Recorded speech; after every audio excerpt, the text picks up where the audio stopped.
Hola, hola, Dios te bendiga. Te saludo en esta ocasión dándote la bienvenida y dándote las gracias. Gracias por tu apoyo, gracias por tus oraciones, gracias por tus buenos deseos. Son tantas y tantas personas que nos bendicen de una u otra manera y nos llenan de palabras que nos motivan a seguir adelante. Así que gracias por hacerlo. Gracias por hacer parte de este sueño y de nuestra familia. Te invito para que ahora prepares tu corazón para la palabra, que estés dispuesto, porque sé que lo que Dios me habló y lo que Dios nos dio en esta ocasión va a bendecir demasiado tu vida. Si quieres puedes preparar el espacio en adoración, puedes conectar una adoración, una canción y luego escuchar la palabra. Igual va a quedar colgada en YouTube, así que ahí la puedes ver las veces que desees. Te doy las gracias también por darle like y por compartir esta publicación. Y gracias por tus donaciones y ofrendas que sirven para extender este reino. Quiero que sepas que estamos administrando y queremos hacerlo de manera transparente, limpia y santa para Dios. Así que te damos las gracias. Recuerda que ahora nuestro horario es a las 10 de la mañana en el nuevo lugar que el Señor nos permitió estar, en el Salón Social del Conjunto La Alhambra. Entonces nos encontramos allí si lo quieres hacer de manera presencial, y si no puedes hacerlo porque estás demasiado lejos o en otro lugar de la tierra, entonces a las 10 de la mañana los domingos nos estaremos viendo. Dios te bendiga y prepárate para lo que viene. En alguna ocasión recibí una invitación a un restaurante reconocido de la ciudad, de hecho uno de los restaurantes de mayor reputación y asimismo de mayor costo, de mayor precio de consumo. Pues me alegré, por supuesto, me puse muy feliz por aquella invitación y la comida, por supuesto, estaba deliciosa. Esa persona que me invitó me llevó hasta el lugar, me dijo quiero invitarte, me invitó. Cuando llegó la hora de cancelar, de pagar la cuenta, pidió la cuenta, el mesero se nos acerca y ¿desean incluir el servicio? Por supuesto que sí, claro que sí. Llega nuevamente la cuenta, o llega el mesero nuevamente con la cuenta, nos pasa el recibo y esa persona que me invitó me dice, bueno, mira, nos toca de a tanto. Quedé sorprendido, que en ese momento frío, en ese momento pensé en el único billete que había echado en la mañana antes de salir a la invitación, en la billetera. En ese momento mi billetera se redujo al tamaño de una semilla de mostaza. Quedé frío, la tarjeta quería salir corriendo pues por el tamaño de la cuenta y además de eso porque era yo quien había sido el invitado. La persona me había dicho, vamos, te invito a este restaurante, pero nunca me imaginé que yo tenía también que ayudar a pagar la cuenta. Desde entonces intento salir siempre o lo intento hacer, salir siempre con, como dice mi esposa, con dinero de reserva, por si acaso, por si las moscas, uno no lo sabe, intento salir con un dinero extra por si acaso. Hoy les quiero compartir un mensaje que se llama y he titulado El que invita paga. Seguramente ustedes han escuchado ese refrán popular, en nuestra Colombia es muy conocido, decir que si alguien nos está invitando a comer algo, nos está invitando a un paseo, nos está invitando a una reunión, no sé, nos está invitando a algún lugar, se supone que ese que está invitando está asumiendo todos los gastos y tiene en su presupuesto la invitación de lo que me corresponde a mí. Entonces, normalmente uno dice, el que invita, paga. Y hasta ese día yo creí que era una realidad para todo el mundo, pero me enteré de que no todo el mundo tenía eso marcado como yo lo esperaba. Y hoy quiero compartirles un mensaje que está en el Evangelio de Juan, capítulo 8, esta palabra del que invita paga. Quiero que la podamos leer y podamos ir a la palabra para que meditemos un rato en este mensaje, en este día especial, este domingo especial, y podamos darle las gracias al Señor por este tiempo. Voy a leer desde los versículos 39 en adelante. Miren esto. Dice la bendita palabra de Dios. Respondieron y le dijeron, nuestro padre es Abraham. Jesús les dijo, si fueseis hijos de Abraham, las obras de Abraham harías. Pero ahora procuráis matarme a mí, hombre que os he hablado la verdad, la cual he oído de Dios. ¿No hizo esto Abraham? Vosotros hacéis las obras de vuestro padre. Entonces le dijeron, nosotros no somos nacidos de fornicación, un padre tenemos que es Dios. Jesús entonces les dijo, si vuestro padre fuese Dios, ciertamente me amarías, porque yo de Dios he salido y he venido, pues no he venido de mí mismo, sino del que me envió. ¿Por qué no entendéis mi lenguaje? ¿Por qué no podéis escuchar mi palabra? Vosotros sois de vuestro padre el diablo, y los deseos de vuestro padre queréis hacer. Él ha sido homicida desde el principio y no ha permanecido en la verdad, porque no hay verdad en él. Cuando habla mentira, de suyo habla, porque es mentiroso y padre de mentira. Y a mí, porque digo la verdad, ¿no me creéis? ¿Quién de vosotros me redarguye de pecado? Pues si digo la verdad, ¿por qué vosotros no me creéis? El que es de Dios, las palabras de Dios oye, por esto no las oís vosotros, porque no sois de Dios. Quiero que veamos el versículo, pero la veamos en la Nueva Traducción Viviente. Ahí les va a aparecer la Nueva Traducción Viviente en la pantalla por si no la tienen. Quiero recalcar solamente algunos versículos en la Nueva Traducción Viviente de Juan 8. Voy a repetir algunos en los que me quiero centrar para el propósito de este mensaje. Dice el versículo... Voy a leer un poquito atrás. Dice el versículo 33, mire, nosotros somos descendientes de Abraham. Le respondieron, nunca hemos sido esclavos de nadie. ¿Qué quieres decir con esto? Perdón, ¿con los harás libres? Pero luego el versículo 39 dice esto, nuestro padre es Abraham, declararon. Luego el versículo 41 dice, nosotros no somos hijos ilegítimos, respondieron. Dios mismo es nuestro verdadero Padre. Más adelante se vuelve a hacer mención de Abraham. Míreme por favor, présteme toda su atención en este momento. Los detractores de Jesús, una población que seguramente estaba conformada por fariseos, escribas y algunos que de pronto discípulos de otros ministerios, de otros hombres, de otros líderes, estaban al lado intentando, como siempre, intentar caer a Jesús en sus enseñanzas, hacerlo vacilar en alguna de sus doctrinas, hacerlo caer de pronto en un vacío filosófico, pero no lo podían lograr. Y aquí vienen a atacar algo muy importante y es el centro del mensaje. Les prometo que voy a conectar el título, la palabra y la intención de este mensaje. Por favor, quédese para que lo pueda recibir al final. Y en este momento, los detractores de Jesús lo atacan de una manera muy particular y es atacando su identidad como hijo. Porque en varias ocasiones ellos lo que hacen es decir, nosotros somos hijos de Abraham, dando a entender que por supuesto había un linaje en ellos. Los judíos se caracterizan por ser un pueblo que para ellos su linaje es muy importante. Para ellos tener una línea descendiente o ascendente, de ascendencia pura, es demasiado importante. De hecho, por eso los samaritanos son excluidos del pueblo judío, porque los samaritanos se mezclaron, es decir, el pueblo del norte de Israel se mezcló con otras naciones y ahí nacieron los samaritanos. En el resto de Israel, es decir, en Judá, específicamente, ese grupo permaneció puro y solamente se casaban entre ellos, judíos con judíos.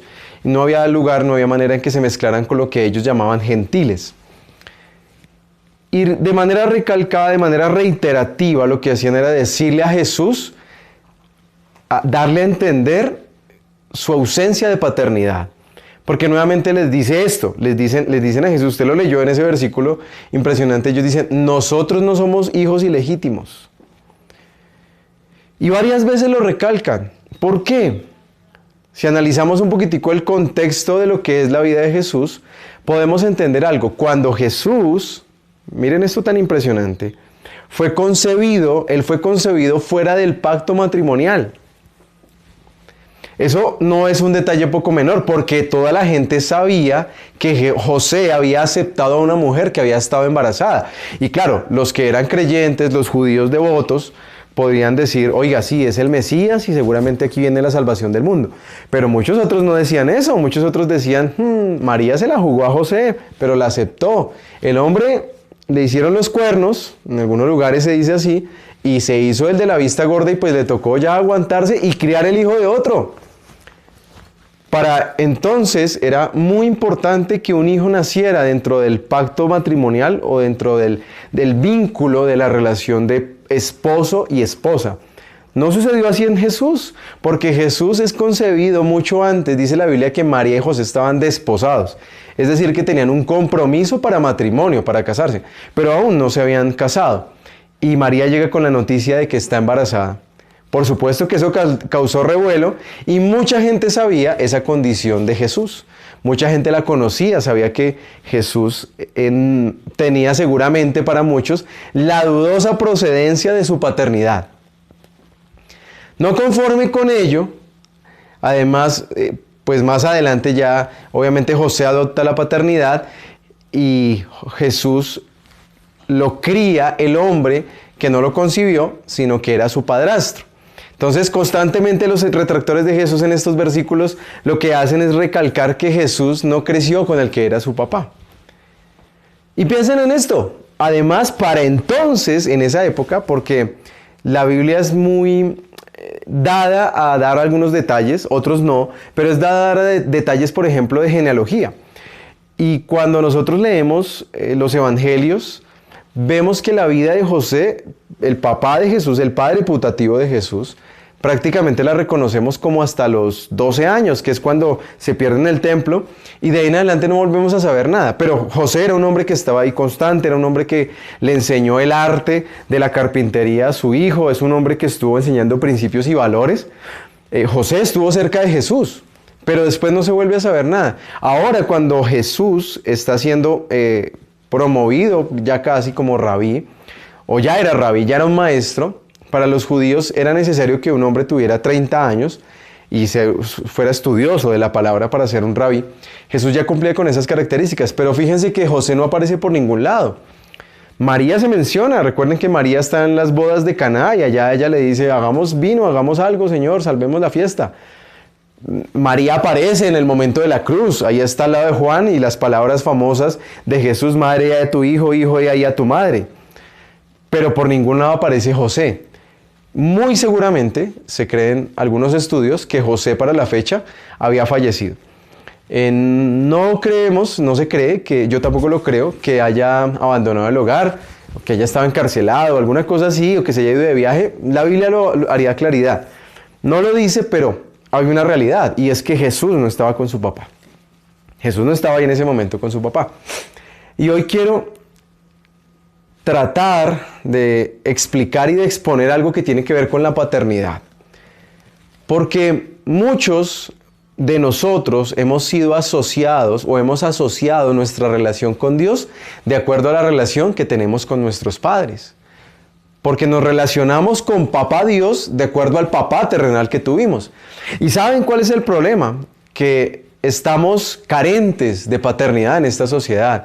Y estamos carentes de hombres que realmente tomen el papel de hombres, de padres, y se tomen a la tarea de hacerlo en serio y depositar todo aquello que ha sido dado por Dios para que se ejerza una correcta, coherente y convincente paternidad en esta sociedad.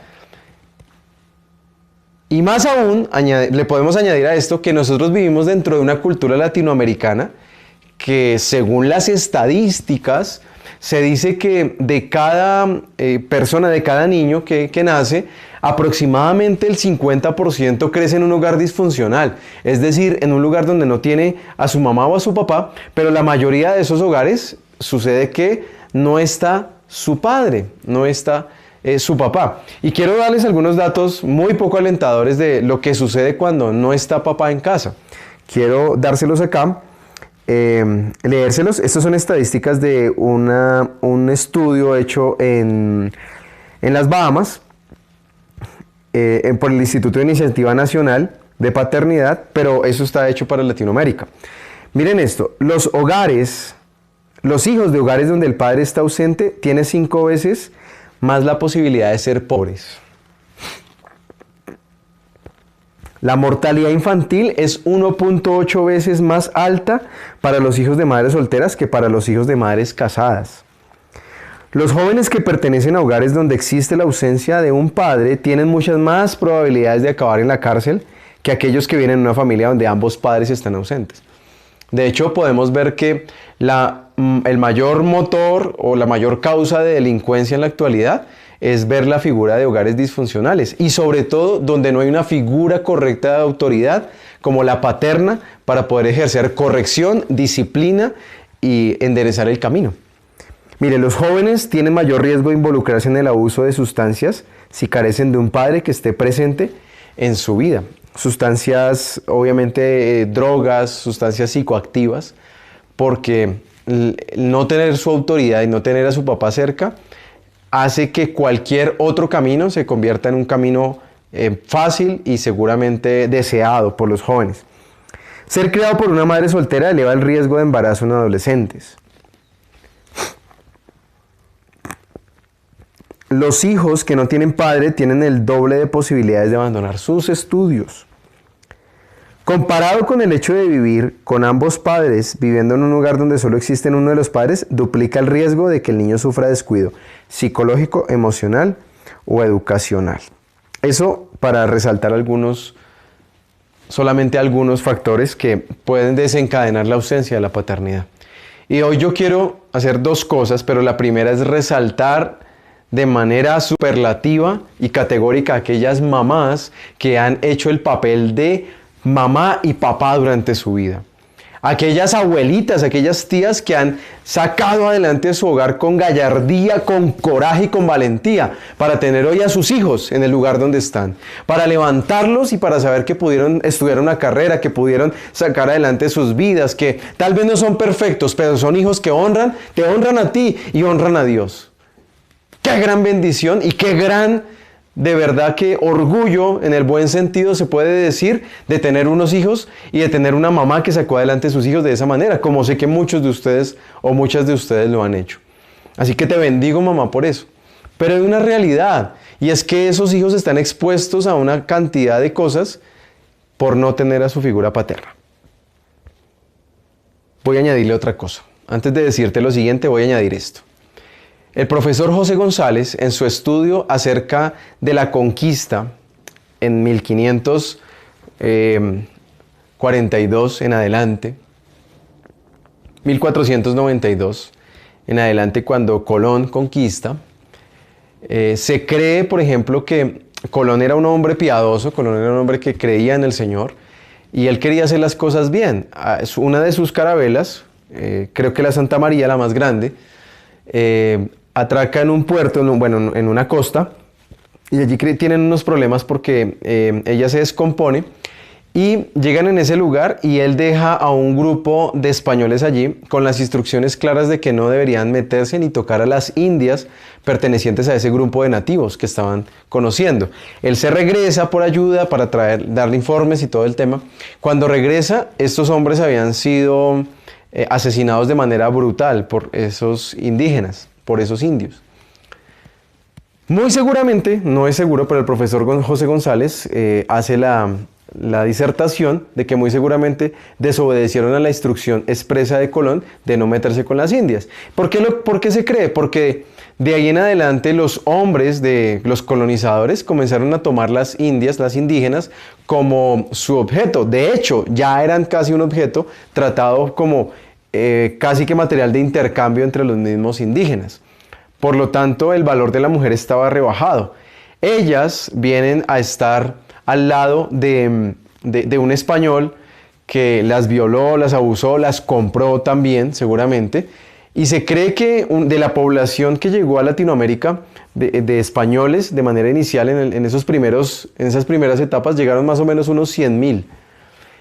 Y se cree que estadísticamente nacieron unos 750,000 niños, y si el promedio de mortalidad era el 50% en las primeras edades, podemos decir que más o menos 1,5 millones de mestizos, es decir, nacidos entre españoles e indígenas, nacieron en Latinoamérica. Impresionante, es decir, casi que 15 hijos por cada español que llegó, un dato terrible. Terrible, ¿por qué? No porque fuera en contra de la propagación de la especie, sino porque como estaban dadas las condiciones, se daban unas condiciones para que los españoles trajeran fue un abuso y una ausencia de paternidad. Además de eso, España rechazó la reforma, y la reforma, el gran ausente de la contrarreforma, es decir, de la cultura española que trajo la religión a Latinoamérica, es el padre. Ustedes ven y el padre no está presente. La que está presente es la madre, la intercesora, la que intercede por nosotros. Ella sí llegó, pero el papá no. El padre no está, el padre está borrado. Y de hecho, nosotros hoy heredamos toda aquella cultura. Piensen en esto. Cuando nosotros o la mayoría de niños necesitan un permiso. ¿A quién buscan? ¿A papá o a mamá? A mamá. Y lo que dicen es, ay mami, hable con mi papá, ¿sí? Ella se convirtió en la María, ella se convirtió en la intercesora. ¿Necesitan dinero? Ay mami, dígale a mi papá que me colabore. Pero ese diálogo papá-hijo es extraño verlo. Casi que es un privilegio tener padres que hablen con sus hijos. Porque todo está dado. Quienes ayudan en las tareas educativas, académicas, a los hijos en la mayoría de veces no son los papás, son las madres, amputando la posibilidad que tiene un hijo de aprender del lado de su papá. Qué impresionante. Y esa cultura nos gobierna todavía. Esa cultura nos gobierna aún dentro de la iglesia. Hoy te quiero enseñar esto porque es muy importante entenderlo para que podamos ser libres. Y entender que Dios, ahora quiero centrar esto y quiero conectar todo esto, y decirte que Dios es un Dios que está interesado en ser tu papá y que se dedicó a construir una relación para ser tu padre con todo lo que es y lo que significa ser un padre. Él está interesado en ser tu padre porque Él te invitó a ser su hijo. No fuiste tú quien lo escogió. Él fue quien te escogió para que fueras su hijo. Porque las cosas que Él predestinó desde antes, las eligió para Él. Así que tú eres elegido por Él para que seas su hijo. Y ojo, si Él te invitó, Él paga. Perdónenme, pero todavía no he visto la primera demanda por alimentos hacia Dios.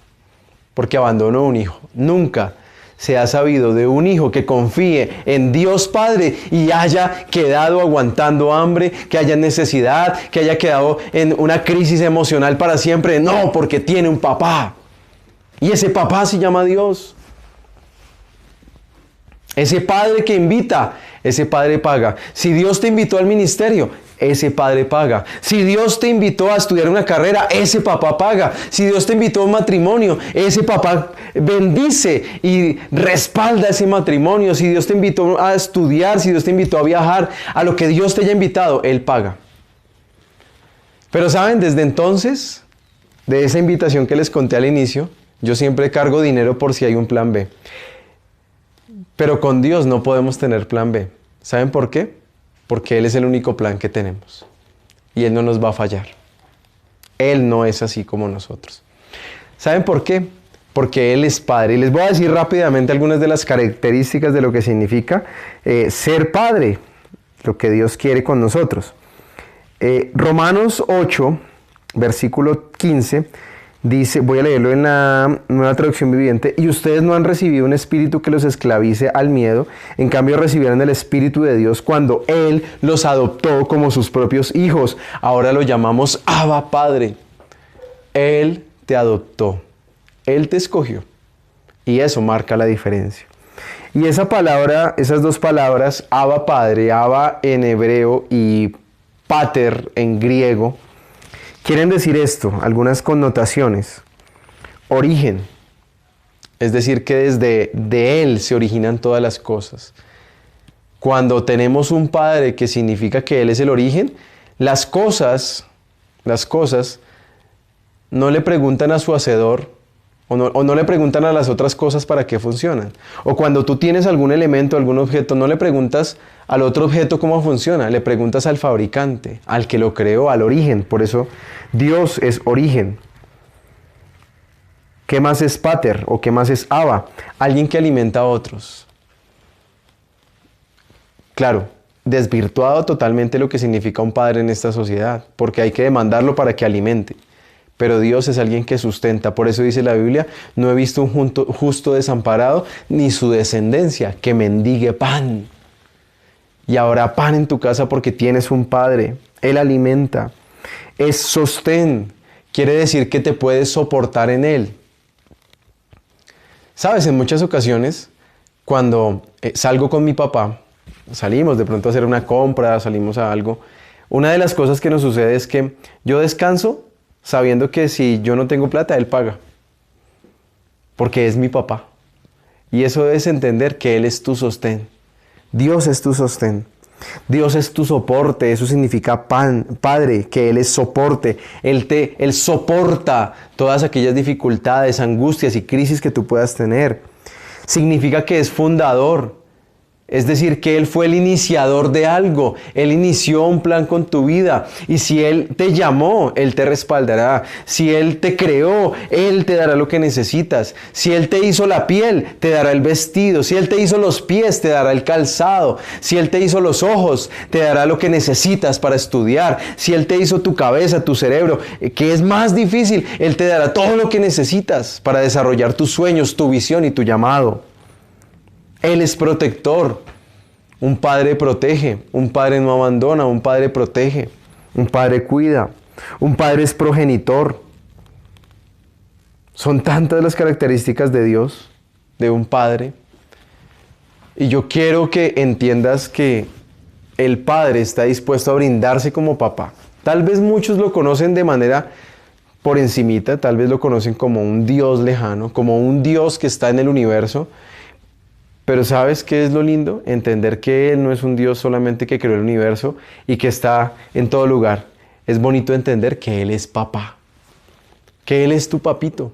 Ese Abba significa papito. Qué lindo cuando un niño se refiere a su papá así, papito. Quiero conectar los versículos que leímos al inicio con el cierre de esta enseñanza, de este mensaje.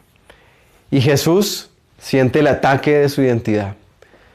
O más bien, los detractores quisieron hacerle sentir ese ataque. Pero ¿saben por qué Jesús no sintió a Jesús, como decimos, le resbaló? Porque Jesús tenía claro quién era su padre. ¿Por qué? La tradición judía dice que más o menos a los 12 o 13 años, todo judío es llevado a una ceremonia donde en esa ceremonia los padres bendicen a sus hijos y en esa bendición se desatan algunas cosas como palabras, se desatan bendiciones, es decir cosas buenas. Un hombre lo bendice, otro hombre lo bendice, el sacerdote o quien esté oficiando la ceremonia lo habla y ese niño es pasado de la infancia a una mayoría de edad, a los 12, 13 años. Es decir, es responsable de sus bendiciones, pero muy importante, es lanzado a la bendición. Entonces, se hace la ceremonia y una de las particularidades es que ese hombre monta en sus hombros a su hijo, lo monta en sus hombros y le dice, este es mi hijo amado. Y se para en la mitad del salón y comienza a correr en la mitad del salón a mostrar a su hijo, lo toma en sus hombros y grita algo como, este es mi hijo amado en quien tengo complacencia. Este es mi hijo amado en quien me complazco. A partir de ahí hay una tremenda bendición sobre ese hijo para salir adelante. Y bueno, usted y yo conocemos que los judíos son dueños de la mitad del mundo. La mitad de los bancos del mundo son de los judíos, porque tienen la bendición consigo y entienden estos conceptos de paternidad. Y miren lo que le sucede a Jesús, Mateo 3. Jesús está comenzando su ministerio. Quiero que lo podamos ver ahí. Voy a leerlo en la Reina Valera. Y Mateo 3 dice que cuando Jesús se bautizó, Él regresa y es bautizado por Juan. Miremos en el versículo 13, dice, entonces Jesús vino a Galilea, Mateo 3:13, entonces Jesús vino de Galilea a Juan al Jordán para ser bautizado por él. Mas Juan se le oponía diciendo, yo necesito ser bautizado por ti y tú vienes a mí. Pero Jesús le respondió, deja que se cumpla toda justicia. Entonces le dejó y Jesús después de que fue bautizado subió del agua y aquí los cielos le fueron abiertos y vio el Espíritu de Dios que descendía como paloma y venía sobre él. Muy seguramente. No lo afirmo, pero muy seguramente Jesús no tuvo la oportunidad de ser bendecido por su padre José. Uno, porque no era su padre putativo, no era su padre de carne, de sangre. Seguramente habían críticas, habían circunstancias. Jesús seguramente no tuvo esa bendición para salir adelante. De pronto, pues siendo su papá Dios, dijo, no, pues omitamos la ceremonia de los judíos. Pero miren lo que sucede este día. Los cielos se abren. Toda Galilea, todos los judíos observando a Jesús, a un hombre que se está bautizando. Se abren los cielos. Y prácticamente Dios como que toma a Jesús en los hombros, lo toma en sus hombros y hace esta declaración tan hermosa. Versículo 17. Y hubo una voz de los cielos que decía, este es mi Hijo amado, en quien tengo complacencia. Wow, si estás en casa puedes darle ese aplauso al Señor. Wow, esto es hermoso, es precioso. Dios mismo afirma en Jesús afirma en su Hijo la identidad. ¿Saben qué sucedió de ahí en adelante? Jesús comenzó su ministerio. Jesús comenzó de ahí en adelante a ser el hombre que fue llamado a ser aquí en la tierra. Jesús comenzó a liberar endemoniados, a sanar enfermos, a predicar el evangelio. Jesús tomó otro rumbo. ¿Por qué? Porque el Padre afirmó su identidad, afirmó quién era. Por eso a Jesús le resbalaban esos asuntos. Ya no sabía, no le importaba que fuera atacado si era hijo de Abraham, si era hijo de José, si era hijo de María, si era hijo de David. No, ya no tenía ese problema de identidad. Porque cuando hay vacíos de identidad, cuando no está papá, nuestra vida se puede frustrar, se puede amilanar, se puede hacer pequeña y puede hacer que nuestros sueños sean del tamaño de un papá ausente. Y qué triste. Hay una generación que ya no quiere ser papá. Hay una generación que no quiere tener hijos. ¿Saben por qué? Porque vivieron la ausencia de un padre o vivieron los resultados y las consecuencias de un hogar roto. Pero hoy esta palabra es para ti y yo sé que la estás sintiendo profundamente en el corazón para que puedas entender que Él te invitó a nacer en esta tierra. Y si Él invitó, Él paga. Y Él paga bien. Y Él es tu Padre. Y yo puedo ver cómo hay lágrimas, brotan de tus ojos, salen de tus ojos, corren por tus mejillas, sabiendo que estás entendiendo hoy que tienes un papá que te cuida, que te protege, que te da identidad. Ese papá te va a dar tres cosas: dirección, propósito y destino. Dirección, propósito y destino. Vas a saber para dónde vas, por qué estás en esta tierra y cómo hacerlo. Porque Él es tu Padre. No digas no tengo papá, tienes un papá en los cielos. Y a partir de hoy no te relaciones a Él solamente como Dios. Relaciónate con Él como tu papá. Él es tu papi. Él es Abba, papito, Abba, Padre. Podemos clamar a Él. Nuestro espíritu puede clamar a Él. ¿Sabes por qué? Porque tú no lo elegiste como papá, pero Él sí te eligió como hijo. Él te eligió como una hija.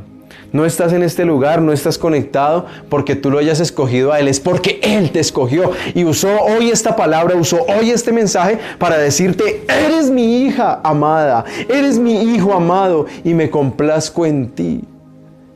Que hoy tú y yo le podamos dar deleite a nuestro papá. Solamente con que respiremos le damos deleite a nuestro papá. Sabes, en muchas ocasiones puedo ver a mis hijos en la noche, en la madrugada, durmiendo.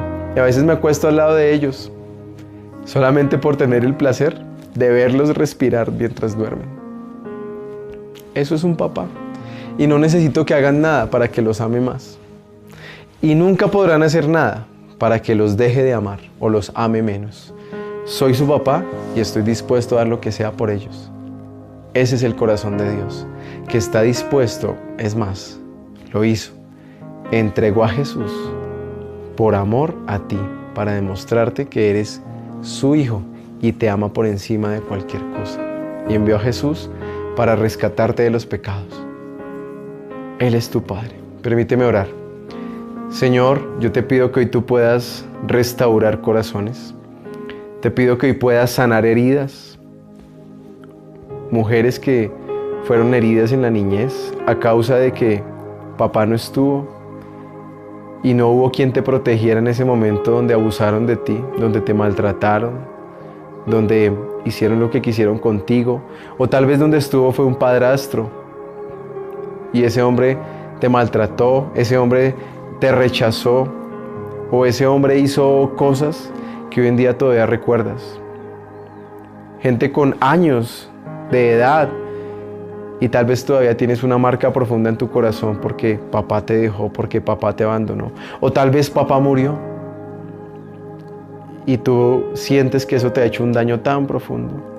Pero quiero decirte hoy que tienes un Padre Celestial que restaura toda la paternidad en ti, en tu corazón, como mujer, como hija, como hijo. Hay hijos hoy que están clamando por el Espíritu. Abba, Padre, puedes abrazarlo a Él, puedes decirle: papito, te amo, papito, estoy contigo, papito, papito, te necesito. Y sabes, tienes que tener la convicción de salir de ahora en adelante de la mano de Jesús sin tener un plan B. No saques dinero. No vayas con la billetera ni con las tarjetas de crédito. Ve con papá porque el que invita, paga. Y Él responde por su invitación. Tú sé obediente a caminar con Él, que Él se encargará de responder por la invitación que te hizo. Y yo quiero hablarle a gente que hoy está pensando en tomar la decisión de un ministerio, la decisión de un llamado. Si Él te llamó, Él te va a respaldar. Si Él te llamó, Él te va a dar todo lo que necesitas. Si Él te llamó, Él paga, porque el que invita, paga. Ese es mi papá, ese es el papá que yo conozco y ese es el papá del que hoy te ha hablado. Dios te bendiga, Dios te guarde. Gracias por estar con nosotros, gracias por caminar en este desafío de fe y este sueño de fe juntamente con nosotros, con nuestra familia, con nuestros amigos, con aquellos hermanos que nos acompañan y que están cada 8 días en esta transmisión o están tomando los cursos, todo lo que se viene. Gracias por eso. Este viernes que viene tendremos una jornada de oración, prepárate, estamos preparándola.